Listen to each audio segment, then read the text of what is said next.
Now at 5, in the face of the extreme cold, volunteers in Miami work to give people a space to stay warm. Plus, we'll speak with some Chiefs fans headed to Arrowhead tomorrow about how they plan to stay warm. And the snow is piling up days before caucus night. I'm Natalie Brand in Iowa with a look at how it's impacting candidates and voters.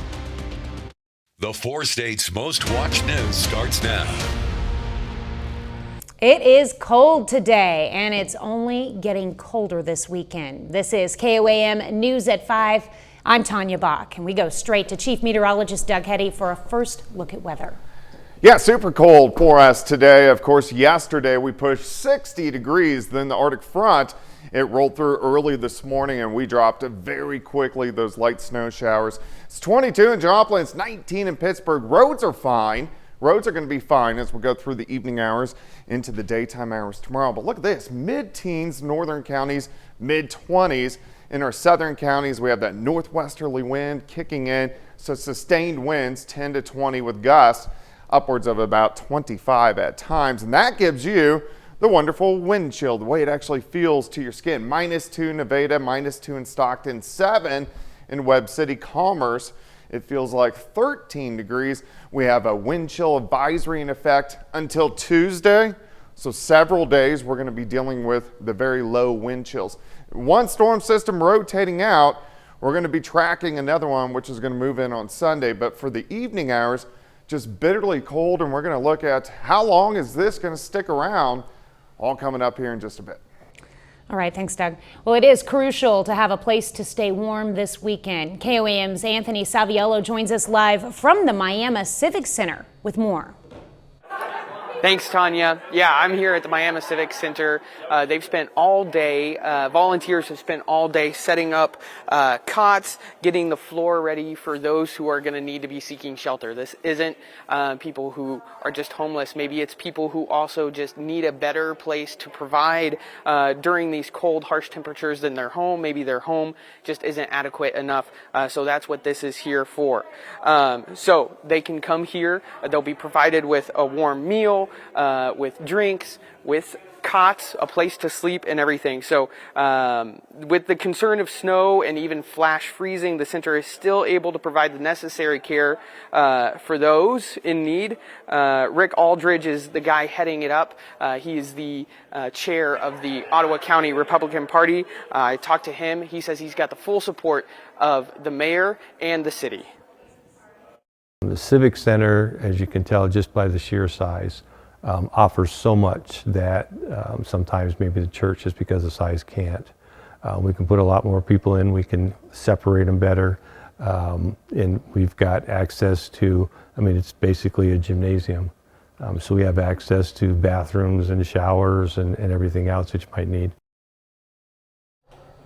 Yeah, so Rick says that the shelter is going to remain open until about Wednesday morning. That is a day-by-day basis, though. They're just going to keep an eye on the weather, see how everything goes. If it's going to stay cold, they'll probably remain open longer. But this is the perfect place for anyone who's needing that extra shelter or needs that extra care and provision.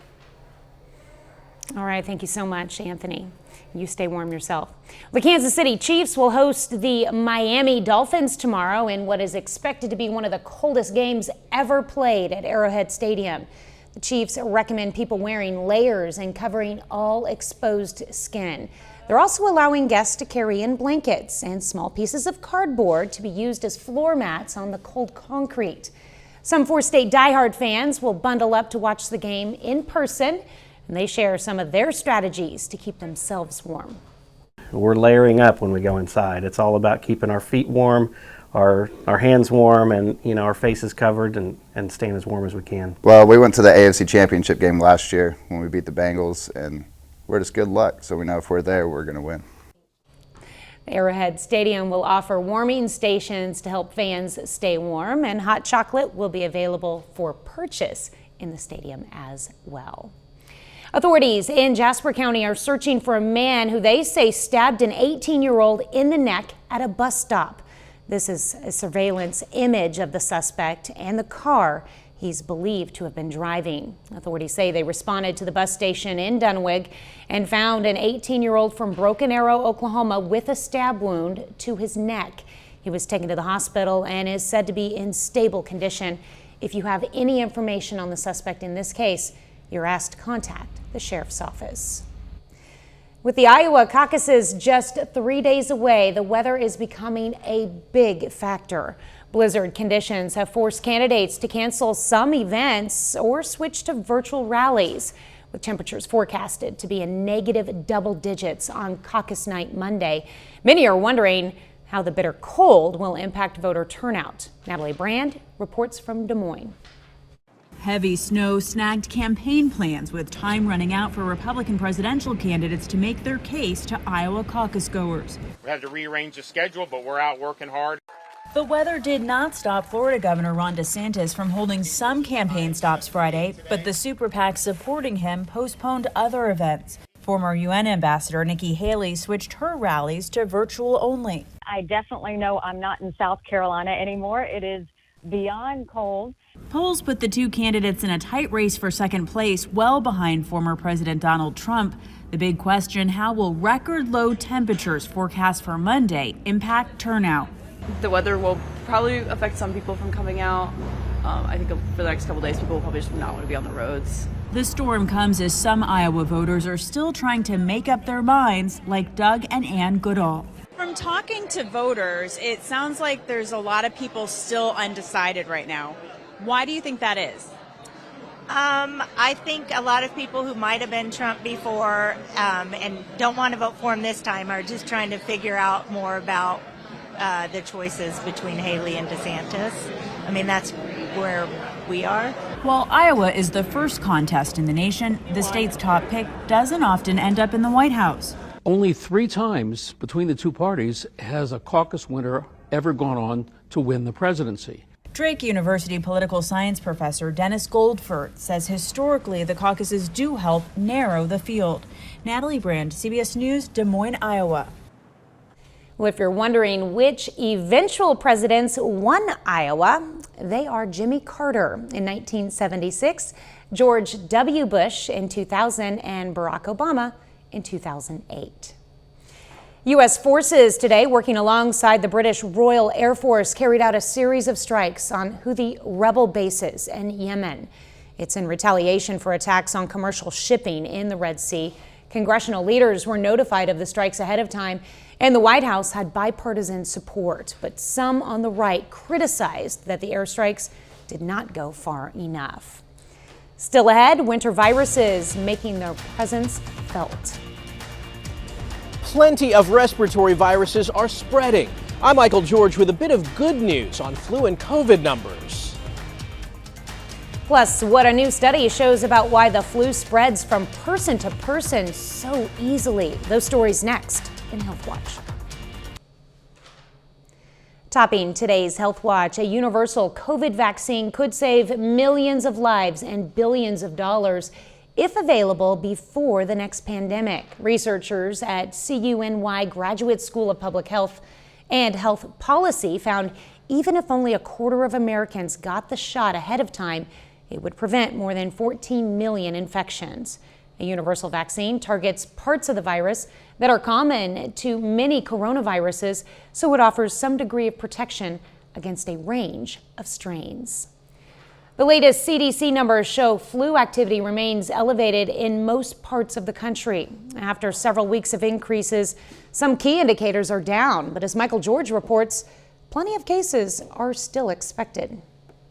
Winter respiratory viruses have been hitting hard this season. It spread very quickly. The Carter family suspects they got sick on a flight to Florida Christmas Day. I've got a burning throat, I'm completely lethargic, and I've got a fever and headache. And we should expect more illnesses to come. While some flu indicators decreased last week, like hospitalizations, the CDC says it's monitoring for another surge that usually comes after the holidays. Folks try not to seek care during the holiday season. So we see these divots in the surveillance graphs each year. but it is very probable that during the next weeks we'll see an upsurge of cases. Folks who have not gotten vaccinated against influenza should go get their vaccines. So far this season, the flu has caused at least 14 million illnesses, 150,000 hospitalizations, and 9,400 deaths.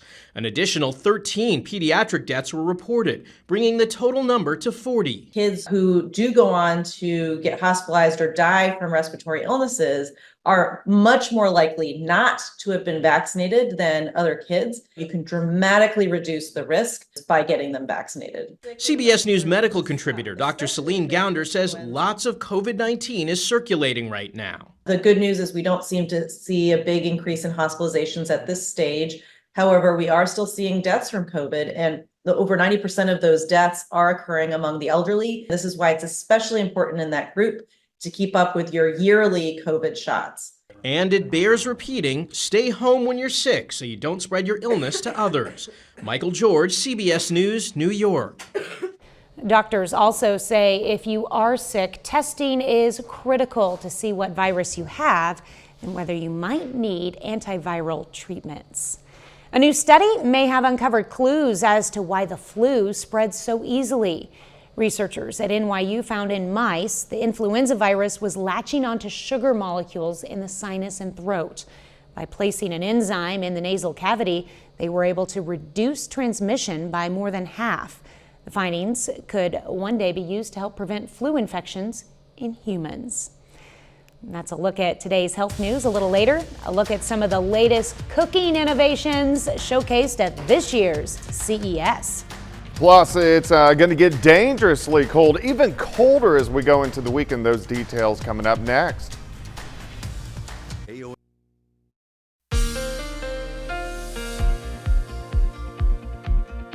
Well, of course, super cold for us today. Temperatures, Arctic front rolled through, our first one that we've actually seen of the season. So, of course, our temperatures took a tumble. We had thunderstorms last night, a little bit of freezing drizzle, light snow showers during the morning hours. Now we're clearing out a little bit. We're going to have clear skies as we go through the overnight hours. Actually, a nice shot. This is Indigo Sky Casino and Resort. Indigo is just outside of Seneca, Missouri. All right, look at the Arctic air. -6 Rapid City, 14 in Goodland, 10 in Des Moines, and then all the way down in Dallas it's 44. So this Arctic air is sitting on us, and it's going to do that over the next several days. Check this out, 24-hour temperature change. It's 35 degrees colder right now compared to this time last night. We can zoom in anywhere from 21 in Monette, 16 in Nevada, it's 22 in Neodesha. Miami is sitting at 26 degrees. When we go outside, here's 7th, here's Rangeline, sitting at 22, but it feels like 7 degrees with those gusts upwards of about 25 miles per hour. We have these northwesterly winds kicking in. They're going to stay pretty strong as we go through the evening hours, and then they'll start to calm down a little bit late tonight. But what it does for us, it gives us those very low wind chills. So it feels like in the single digits right now. Look at this. By morning, 0 to about -10 in our northern counties. As we go through the day, the wind chill value drops. The winds pick up again late in the day. So by tomorrow evening, it's going to feel -10 to -20. And that's how it's going to sit all the way into Sunday morning. Everybody, it's going to feel like -20 degrees. So, of course, dangerously cold. Make sure you bring the pets in as well. They don't like the cold. And then our wind chill factors stay below 0 all through the day on Sunday. All right, one system rotating out. We're starting to clear out. And if we look out toward the west, here's our next little wave. It's not a strong wave. It's actually fairly weak, but it should give us a little bit of light snow as we go into Sunday. Tonight's going to be okay, clearing out, just very cold. Temperatures near 10. Few snow showers kind of skirting by our northern counties as we go through the daytime hours tomorrow. But look at our highs, only into the mid-teens. Tomorrow night, we clear out, we bottom out all the way 0, -1 actual temperature. As we go into Sunday, clouds increase and a band of light snow starts to work in. But notice the temperatures when the snow works in. It's about 5 degrees. So, of course, whatever does fall will immediately stick. Light snow continues Sunday evening, Sunday night, into Monday morning. and then we can ship it out of here. How much snow could we get? I'm going to be conservative right now.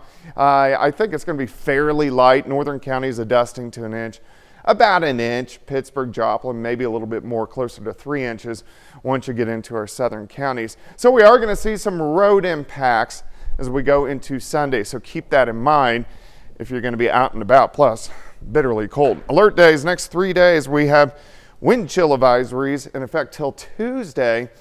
17 tomorrow, only 8 on Sunday, only 11 on Monday, -2 Tuesday morning.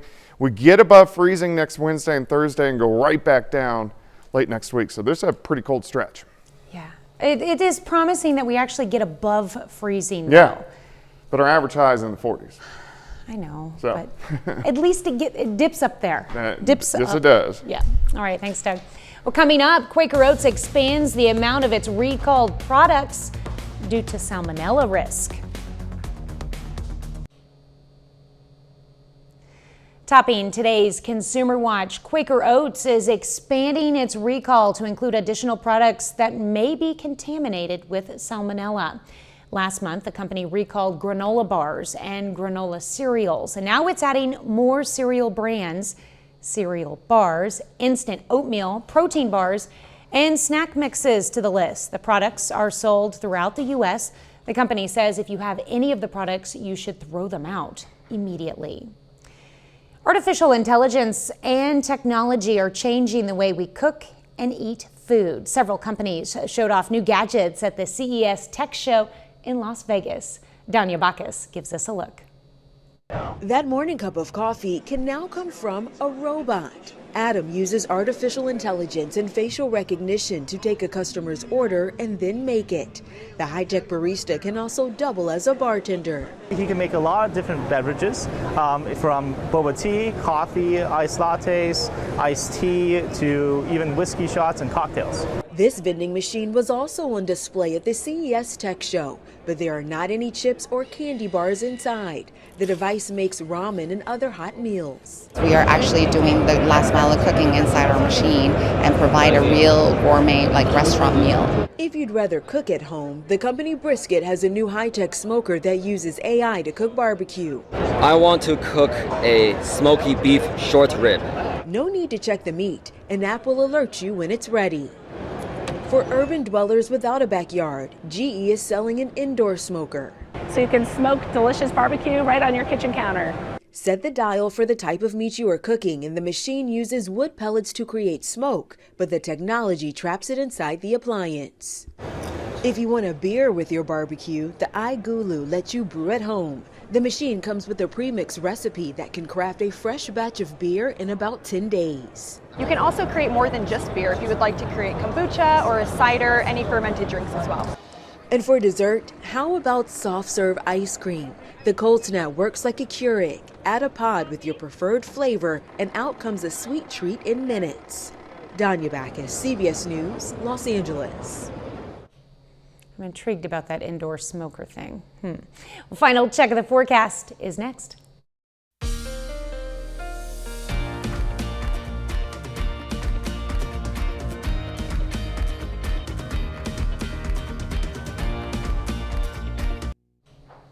Up next on the CBS Evening News, a woman gets a second chance to rebuild her American dream. And then on KOAM News at 6, Liberty Utilities provides an update on its response to a collapsed wind turbine in Barton County. Plus, we'll hear more from Chiefs fans braving the cold to cheer on the team in tomorrow's playoff game. And voice of the Chiefs, Mitch Holtis, breaks down the team's matchup against visiting Miami Dolphins. Stay with us for the CBS Evening News and then KOAM News at 6. All right, let's talk about this weather. Yeah, super cold for us tonight. We're going to drop back to about 12 degrees, only 17 tomorrow. Wind chill factors near zero all day long. Actual temperature -1 tomorrow night and a high of only 8 on Sunday. Plus, we're going to have light snow showers through the day into Monday morning. So bitterly cold. Just might as well stay inside, watch football. We got football on all weekend long. Yes. No need to go outside and watch the game. You can watch it indoors. All right. Well, thanks for joining us. The CBS Evening News is next. And of course, we'll be right back here for KOAM News at 6. We'll see you then. Have a great evening and an even better weekend.